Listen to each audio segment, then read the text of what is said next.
Today, I am speaking with Dina, Chaffee, and Ellen, three North Dakota activists, otherwise known as the BadAss Grandmas. In 2017, Dina, Chaffee, and Ellen joined with other local democracy leaders to form North Dakotans for Public Integrity. Together, they campaigned for an anti-corruption amendment in North Dakota's constitution, and they won.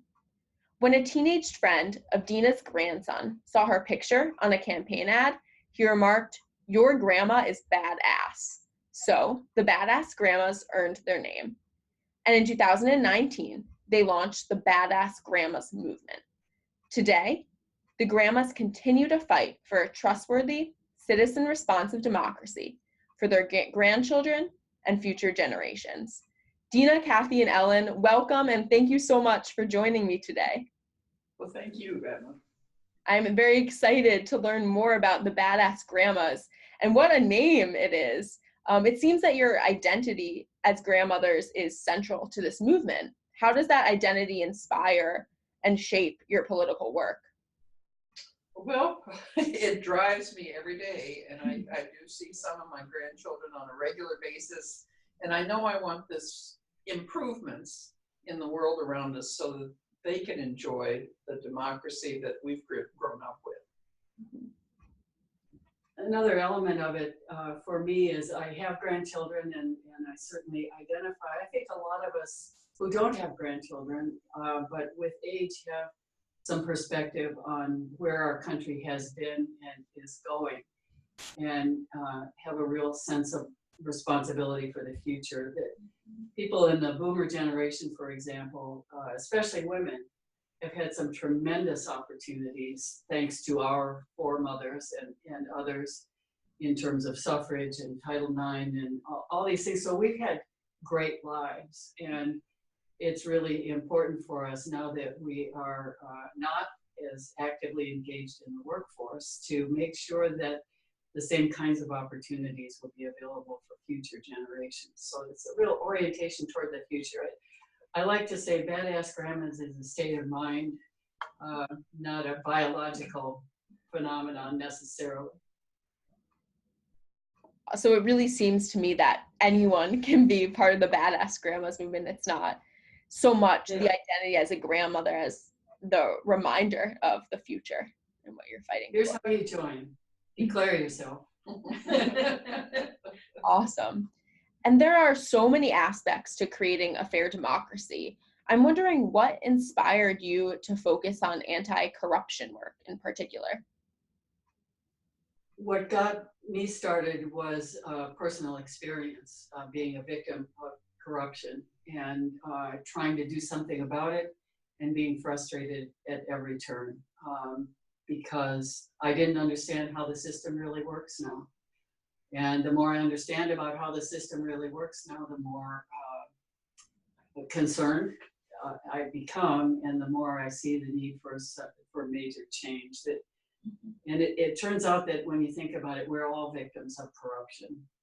And until we change the system, that will continue. So to me, fixing corruption fixes everything. It's like the root cause of all the problems that I see with our government today.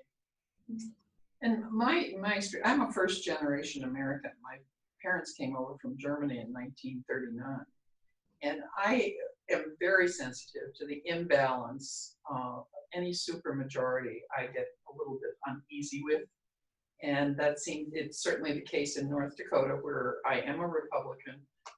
But I think the best kind of governance is when you have a balance in power, and a supermajority can lend itself to overlooking some of those things like open meeting laws, which happened during this session where a committee met behind closed doors.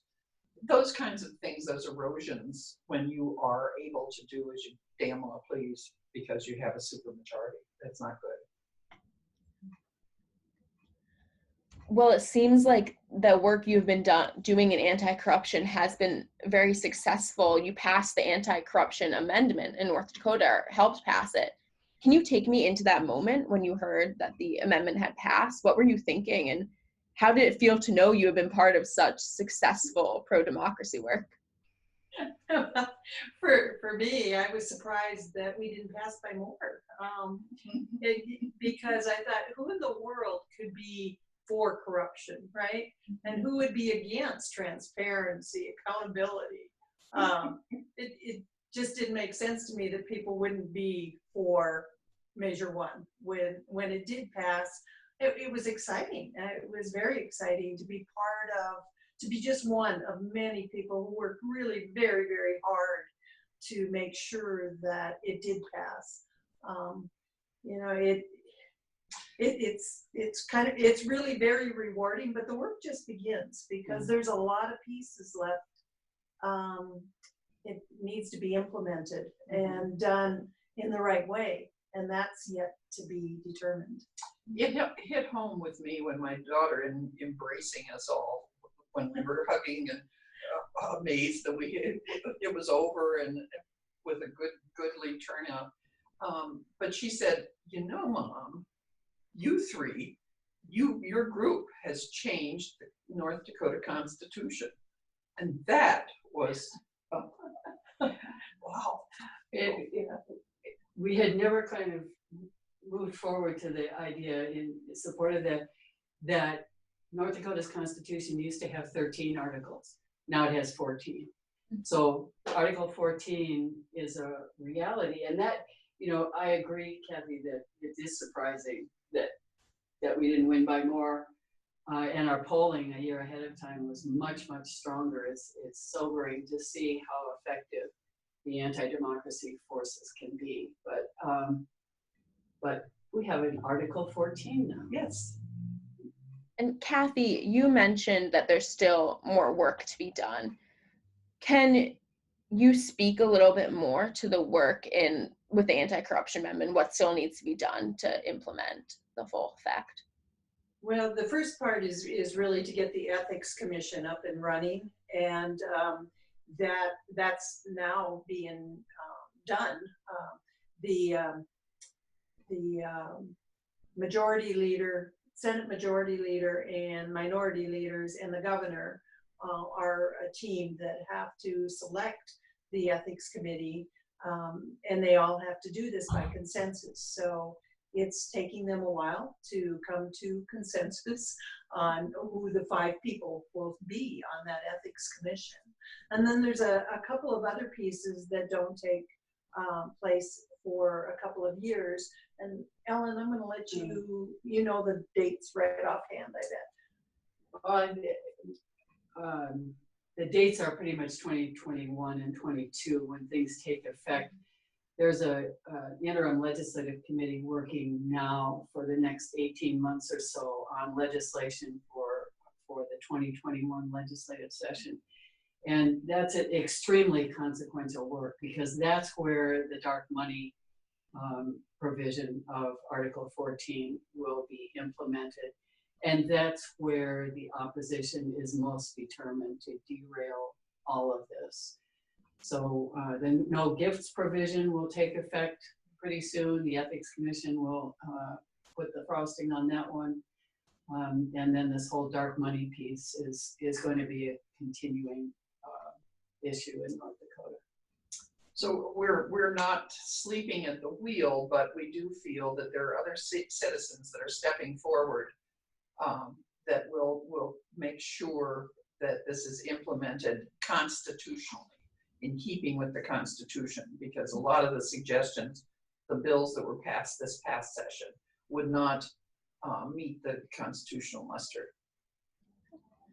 The Ethics Committee Commission will put together rules, and once those are written, then there will be more clarity in what people can and cannot do. A lot of the pushback on Measure 1 was simply from individuals that thought they would have to even say how much money they put into church basket. So it was really weird that there was a lot of opposition and a lot of real fairy tales. Yes, I don't know what else to call them. It was strange, the things people came up with to push back. Well, it seems like there's still a lot of courageous work to be done to grow the movement and get more people on the side of anti-corruption. And speaking of courage, I wanted to bring up the Unrig, the System Summit in Nashville. I understand North Dakotans for Public Integrity was awarded the Courage Award. Yay! Congratulations. I should have brought it so we could have shown you. Well, you'll have to send me a picture. Okay. Can you tell me a little bit more about your experience at the summit? It was amazing. I have a new best friend now, Jennifer Lawrence, and her mother. Really? But no, we had been to New Orleans the year before when we were in the midst of finding what resources were available through the democracy movement. And I was just a babe in the woods when we were there. I was overwhelmed with the number of groups that have recognized the need to get civically involved on the grassroots level in states, not just starting at the top down. And then a year later to be awarded the Courage Award, and I didn't even realize how courageous we were until they told us how courageous we were, because we just did the job at hand. But Unrig it's like a expo, well, it's not international, but a national expo of good people doing hard work on the local level, and to hear the stories of the other 4 Courage Award people re-inspired me. And I felt that we did a good job, but they were doing exceptional work too. I didn't get to go, but I like to say that we really got the naive award because none of us really knew what kind of a big job or the opposition that would come out against this. That's really an important part of our message, I think, for other would-be badass grandmas. We're just, persistence is a good quality. Naivete works pretty well. You can make a much bigger difference in even small ways than you realize, just by standing up and doing what makes sense to you to do. And speaking of those would-be or could-be badass grandmas, how do you see the Badass Grandmas movement growing in the future? Well, it's important for people to understand that this is not an organization, it's a movement. And by that, we don't want people to join. There are no dues, there are no meetings of the Badass Grandmas. And so our power will come from everyone who agrees with this philosophy about taking care of democracy for the future, to declare themselves, to get a pin, a badass necklace, or whatever it takes, and join an existing pro-democracy organization, create one, start a movement it can be at the city council level, the county commission, it does not matter. Just take some steps. So many people we're running into are joyful to think, oh my gosh, I've been so concerned, and to have an outlet for my concern, to have something constructive I can do, is freeing for them. And so we want to turn loose all the badass grandmas so that when a bad actor sees the badass grandmas coming, they run. And there is a movement internationally. I mean, we see this in Austria. There were the Omas who marched on the Capitol because they were concerned about the right-wing bent that seems to be taking more offices over there. So there are the Omas in Austria. There are the abuelas. I'm not a Spanish speaker, and tias along the border who are doing good work. And this is the generational thing of saying, we're not done yet.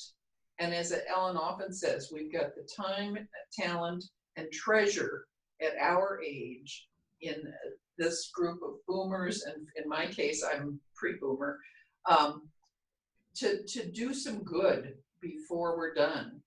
And it's my lifeline right now, because if I don't see some improvements around here, I got to keep on living. And Dina, I loved those words, we're not done yet. And I know that in today's often divisive political climate, it can be so easy to lose hope and just give up. I'm wondering what inspires the three of you to keep fighting for a fair democracy. When you get frustrated with the political climate, how do you keep going and keep fighting?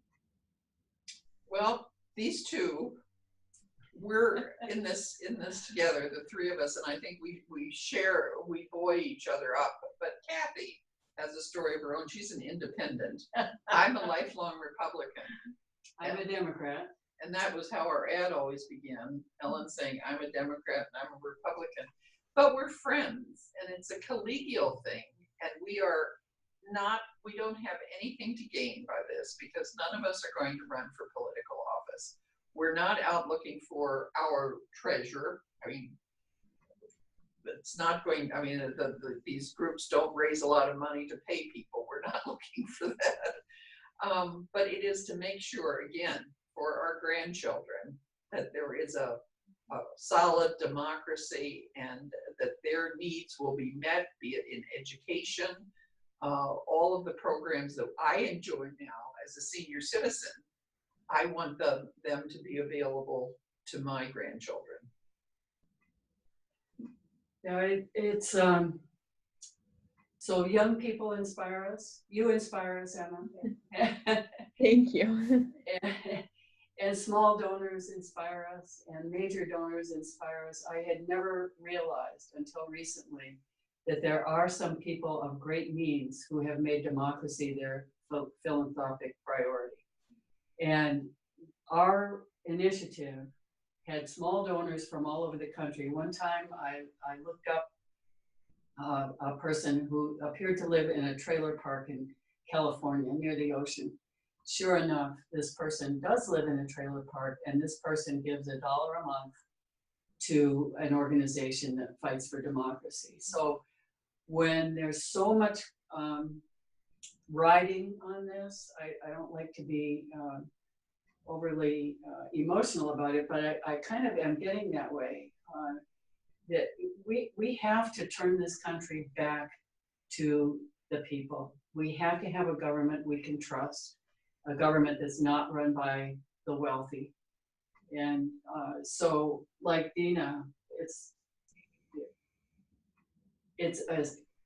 I've developed a sense of purpose from this that transcends the sense of purpose I got from my professional life. Mm-hmm. And it's important. So, yeah, hope is not a, what do they say? Hope is not a plan. So the plan is get the badass grandmas going and turn this train around. Turn this train around. And I think you three are such a powerful, important example of how pro-democracy work should not have to do with political affiliation. Ideally, everyone should be for a fair democracy, and everyone can work together to create that fair democracy. So thank you so much for showing that example. Our polling was 80 to 90% favorable the year before the election. And in a very, very, very red state, with the opposition coming primarily from the red side, the fact that we won shows that this is absolutely not a partisan issue. It really does, yes. What advice would you give to any American, regardless of political affiliation or location or anything, background, hoping to become involved in pro-democracy work? Well, you know, I think we just talked about it. It's, the first thing you have to do is take off that party hat, because it is nonpartisan. Democracy is everybody's, should be everybody's concern, that we maintain a country where we can believe and trust the government to do the right thing. You know, when we were going through testimony for Measure 1 or Article 14, somebody asked me what I felt ethics were. And, you know, it's simply to do the right thing.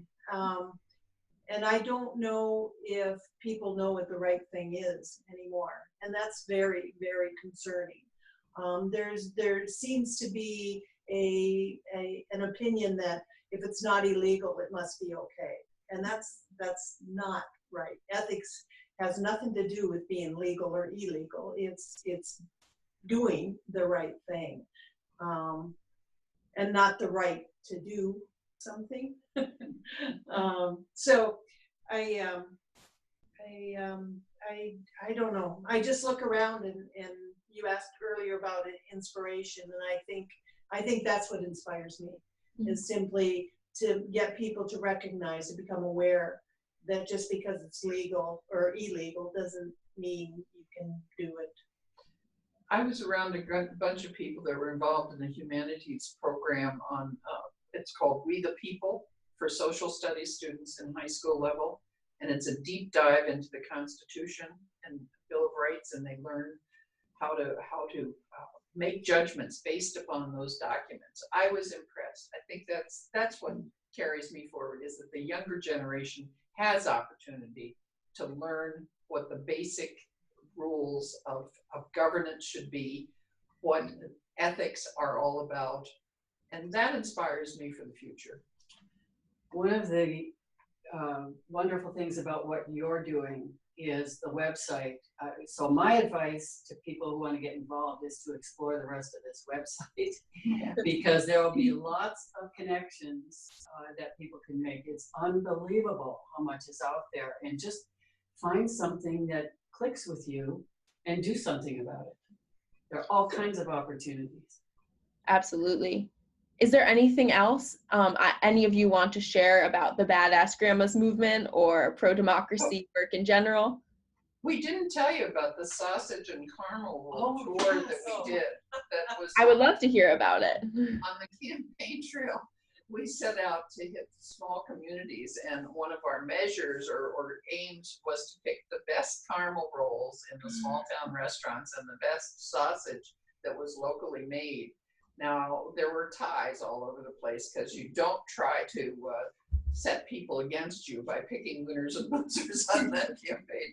I think I may have gained a few pounds, but we had such wonderful interaction with people on the local level. And I think they appreciated our authenticity, that we were not out there just because we had a sticker on our car that said support Measure 1. We were there because we were concerned about the children, about their grandchildren. And that's why we won. We engaged with people and hit them where they had issues, and where they had been slighted or they had seen corruption of some sort. That was how we got this job done. And another element of that is badass grandmas love to have fun. For example, and there are lots of different ways to do this. A woman came to a meeting last spring because her son said, "You need to go to this meeting." She didn't know anything about it. And she was so set on fire by the badass grandmas and the democracy movement that she said, I think that they're members of my bridge club who would want to know about this. Mm-hmm. So within a month, we were in her living room having tea with her bridge club and her mahjong club, and everybody was getting really excited about doing this. So it's a fun thing. It should be a communal and fun thing with an extremely serious and significant intent. And I have to ask, who was the winner of the caramel roll and sauce contest? You won't tell anybody. Turn off the tape. I think New Salem Sunset Inn in New Salem, North Dakota has a unique recipe that we didn't find elsewhere. Okay. And then the sausage shop in Carson, North Dakota has amazing sausage. Their summer sausage is the best ever. But we don't want to slight the other ones because they all had positive. I'm sure they were all lovely. And I can really tell that you all have so much fun with this work, and you're such an inspiration to me, and it seems that you're inspiring so many people to become involved in pro-democracy work. I cannot wait to share your work with my own badass grandmothers and watch the Badass Grandmas movement grow and flourish. So I want to thank the three of you for speaking with me today. Thank you, Thank Emma. you, Emma. Thank you, Emma.